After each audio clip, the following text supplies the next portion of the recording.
Hi guys, thanks for tuning in to another episode of Nuggets News. Today we've got a couple of special guests, and that's Jimmy and Sean, the co-founders of Emanate. So how you going, guys?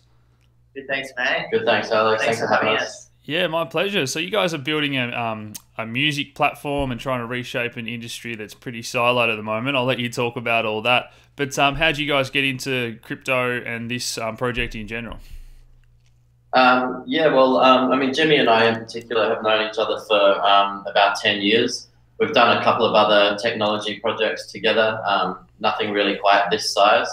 And we got into crypto last year. I mean, I've been in technology for a long time. I've known about Bitcoin for a long time, but it was when I heard about Ethereum that really kind of my ears pricked up. And so that was around June, July last year, and it quickly kind of absorbed all of my capacity to think about anything else apart from music. And with the ideas behind Emanate have been around for quite a long time. But when I started thinking about smart contracts and micropayments and decentralization, everything kind of came together really rapidly. And Jimmy and I started chatting about it as a project, and we started bringing other people in.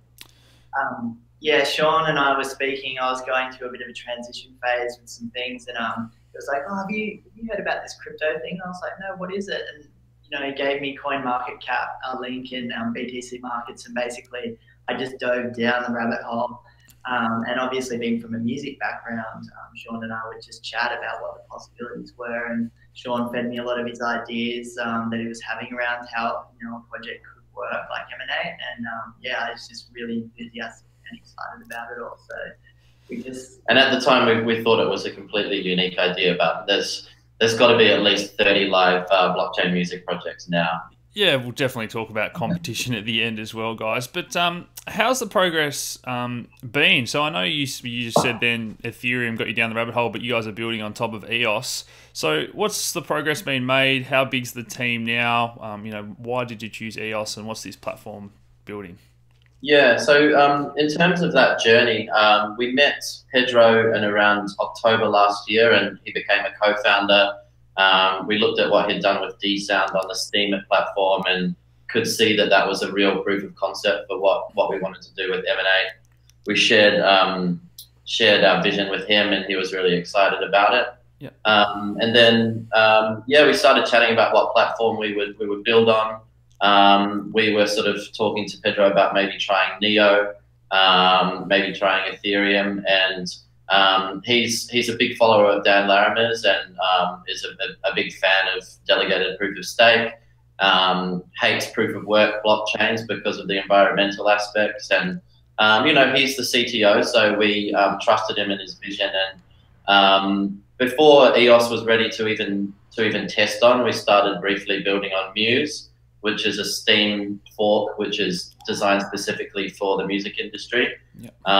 But we quickly sort of ran into the limitations of that blockchain, just when it came to really simple sort of things. So Pedro sort of kept talking about EOS, and we eventually came around to it and started building on the test nets and everything. And it's gone really well. And we're only a few weeks away from having our demo up and running on the EOS software, and it's so fast. Like we're running a local node at the moment, but it's split-second response times. It just feels like you're using any other web application. You don't even necessarily need to know that it's on blockchain. So it was I guess it was a bit of a bet in the beginning, kind of going down that path before something was released. But so far so good. Yeah, of course. So what's the music industry currently, for those that aren't really that familiar? What's the big sort of issues in general for the big labels, and then all the way down to the little independent artists? Yeah, it's really, to put it simply, there's really two sides to the coin, and that one is the major label aspect of it, and the other is the independent artist. And it's a real gamble for anyone to get us. Just because you get a major label deal doesn't mean you're guaranteed success, and there's a lot of kind of misdirection about that. And on the other hand, you've got the struggling artists, or the guys with a lot of ambition and potential trying to push up and get through, and there's a lot of gatekeepers as well. So you know, there's a lot of problems that we need to solve, including, you know, trust, artists working together, distribution of royalties, the micropayment aspect of blockchain and smart contracts is just like an absolute winner. And I guess, you know, trying to create like an ecosystem for the industry to operate in, because yeah, there's just lots of mess with royalties, with trust, with collaboration. Yeah, and also just getting market entry as well is a big issue. So yeah, there's so much, honestly, and I guess, you know, from a heart point of view from me and a lot of the team, is that we're constantly seeing these amazing musicians, artists, instrument players just getting turned away every single day, or they might have a deal and they just get dropped, and it's just it's an issue for their mental health, and you know, it really you know, it doesn't create a positive environment.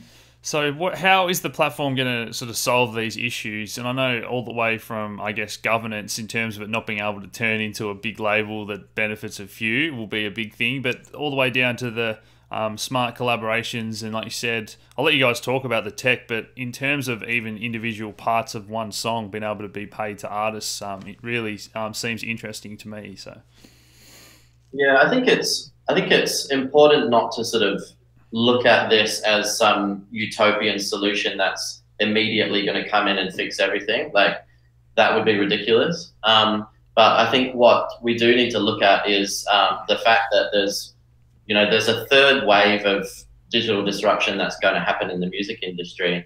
And we do believe that it's going to be driven by decentralization, and probably blockchain is one of those decentralized technologies. And yeah, I mean, the music industry as it stands, and some of the problems that Jimmy just talked through come from the fact that it's grown organically over several decades, where there used to be a lot of physical distribution of records and CDs and tapes, and there are people that used to get paid to do those things that still get paid, even though those things don't exist anymore. And yeah, I think the only way that those problems can be solved is if it evolves gradually. So we don't talk about Emanate as like as a disruptive solution. We talk about it as an evolution. And we're not here to kind of stick a middle finger up at big labels or anything like that. You know, we've already had chats with some of the big guys, and we want them to adopt this new technology. And if you look back at what happened with the piracy torrenting sites and those sorts of things, disruption happened too quickly, and it hurt a lot of people. Artists missed out. People were listening to poor quality downloads and everything, and the music industry didn't move fast enough. So we think this time, you know, we can embrace the change. We can move forward together, and ultimately, like, if the system was more efficient, there'd be more money in it for the artists, better music for the listeners, and still a piece there for the labels and the publishers and whoever adds value along the way. So yeah, and with the individual stems and parts and sort of monetizing more of your workflow, like you mentioned, it's a really, really exciting factor that, you know, is only possible with this tech. And, you know, if I have an a cappella or a song that I've written, and I put it up on my profile, and Sean or whoever wants to come along and use that asset, that audio asset, and remix it, we can engage in a smart contract. Maybe I'll agree to a certain percentage and allow him to use that piece. And then when he re-uploads his edit or remix, then you know, we're all remunerated fairly. And I think, you know, it will create a collaboration kind of revolution, or at least a little bit of an exciting on that whole aspect of it, which is awesome. So just broadly for people, out of it, you know, $1 for a song on Spotify or whatever the big, you know, popular one is at the time, how much of that would go to an artist? And then on your platform, how much, you know, of an improvement do you think? What's your aim, I guess? The interesting thing about that is when you really break down how much Spotify pays their artists, there's a lot of articles out there saying they don't pass enough on to artists, but when you really look at how many customers they have, how much those customers pay on a monthly basis, and how much money goes through to the artists, Spotify is doing the best job that they can, and they're actually losing money anyway. So how much more should they be giving to the artists? I think it's not Spotify that's broken, and they're not the bad guys. It's actually the system that's broken. And so what we believe that Emanate will be able to do for artists, particularly independent artists or smaller artists, is it's not about sending more money their way per play. It's about giving them more monetization opportunities. So rather than it just being a finished track, it's the finished track plus the parts plus the a cappella, plus they could upload an acoustic version that they've recorded in their bedroom and get paid for those plays. So more of like a SoundCloud type environment where you can upload and release anything that you want, except you get paid by your followers. So yeah, I mean, that's just one aspect of it, but we believe that it's about kind of making the pie bigger rather than giving them a bigger piece of a set pie. Okay, yeah, interesting answer. Yeah. Anything to add to that, Jimmy? What's that? Anything to add to that answer at all, mate? Or well, yeah, just as Sean said, I think the trust thing is a big issue too with the smart contracts. If I want to collaborate, or if someone wants to use, as I said, the a cappella or whatever part, it might be a Rhodes riff or a piano loop.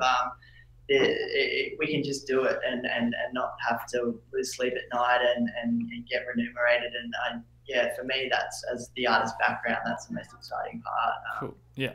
So, I mean, you already touched on this a bit, Sean, but you said that in the trials you've already had, you know, it's almost like people aren't going to be aware they're using blockchain. It's that seamless, and that's kind of what we hope for all projects. So what has been the headwinds when you tell some of these, you know, artists that have never heard of Bitcoin or blockchain about this, and touch on competition a bit as well? Yeah, I think probably the hardest thing is that as people that are interested in crypto and interested in blockchain, and yourself and many of your followers, we're very used to kind of reading a white paper and reading about a concept and being able to see where this technology is going to go and get excited about it. But when it comes to talking to artists and bringing them on board, they very much jump straight to like, okay, cool, when can I upload my music? Like, where is it? Show me it in action. So that's a little bit of that has been a little bit of a barrier, but it shouldn't be for long now that EOS is live and our demo is almost ready. So that's been a barrier. I guess there's just a general lack of understanding. Yeah, I think the hardest thing that I found trying to communicate it with my sort of artist community or friends or extended network is, yeah, their eyes glaze over it. The mention of Bitcoin, smart contracts, or blockchain, they're like, what is this? So it really is about, you know, communicating away without using any of that terminology. Yeah. Just showing them the benefits, which, you know, they can understand instantly. And it's very interesting watching someone new, and we come in and explain our project of how it's going to work, and they're like, oh my God, like everyone's going to be using this. You know, there's a lot of excitement around it. So yeah, it is interesting too. I guess you've got, we've got two forms of marketing or communication. We've got the blockchain community, then we've got the artist community, and two of them speak a different language. So it's trying to bridge that gap and get it seamless. Two different jobs to do. It really is. And in terms of competition, what's the key to success for you guys? Is it just onboarding the most number of artists, or you know, getting some of the big labels to start looking into this technology? A bit of both. Yeah, I think like it depends really who you look at as your competition. There's obviously a lot of other blockchain music projects, audio-based blockchain projects. We do believe that our solution is the most kind of holistic and well thought through in terms of leveraging the best parts of decentralized governance, building on a fast blockchain. Whether it's truly the most decentralized blockchain or not doesn't mean that we can't have a decentralized governance. And in terms of you know, being more than just a streaming service, what we call the audio exchange protocol, which sits below it, is really what this platform is all about. And what we believe that people will do with Emanate in the future is look at it as one place on the internet to put a completed piece of work, and so that it can be monetized in many ways. So rather than just publishing it through Spotify and getting those plays, you put it on Emanate, and it could end up in someone's VR experience. Someone can come and remix it. Maybe it can get put on Spotify. Maybe it could get picked up for licensing. But there's one place for it to live with all of the metadata, all of the ownership information, any information around other people's IP that exists within it, and an actual API endpoint for the audio file to be played by another application, and for payments to flow back to the artist. So that's, I mean, for me, that's the most exciting thing, and I don't believe there's any other projects focusing on that aspect. And then obviously, you know, with competition, there's the incumbents as well. And like we touched on earlier, we're not really trying to take on Spotify. In honesty, we probably think we can take a bit of market share from SoundCloud. It's you know, they are a huge player, but a lot of artists are really disgruntled with SoundCloud, and they pay $16 a month but don't earn anything for their plays. So we think there's an opportunity there. And yeah, onboarding great music is going to be key. And fortunately, you know, we do have some really good contacts in the electronic music world, and we believe that that's a really good market entry point, because that type of music is really suitable for collaboration, remixes, DJ mixes, different vocalists coming and singing over different tracks. So we want to create a hot pot of electronic music collaborations, and create a new home for electronic music, and then branch out into other genres from there.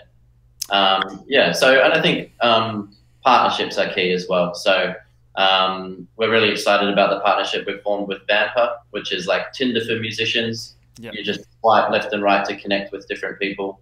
They've got 400,000 artists now. They're growing at an immense rate. And yeah, we're forming a really, really tight partnership with those guys, where the Vamper community will actually get integrated with the Emanate ecosystem from a value exchange point of view. And yeah, we think that we can create a little mini music industry of its own with those guys. Yep. Yeah, I read an interesting article on Sunday about someone had published some thoughts around blockchain and cryptocurrency not being a bubble, but being an alternative to the current system. So, you know, Bitcoin being an alternative global currency, and the ICO blockchain market being an alternative Wall Street. So we don't think that we can take on the whole music industry at once, but we do believe we can create an alternative way that grows over time, and people can adopt it if they like. Yeah, for sure. I think that's probably a good place to wrap up there, guys. So how can people follow your work? And I'll be sure to put all the links below as well. Yeah, for sure. Jump onto our website. All of our social links are there. We've got a bit of stuff up on Medium that we'll keep adding to, and we're always on Telegram if anyone wants to chat. Absolutely. Cool. Well, thanks for joining us today, Sean and Jimmy, and good luck with it all. Thanks, Alex. Thanks, cheers, mate.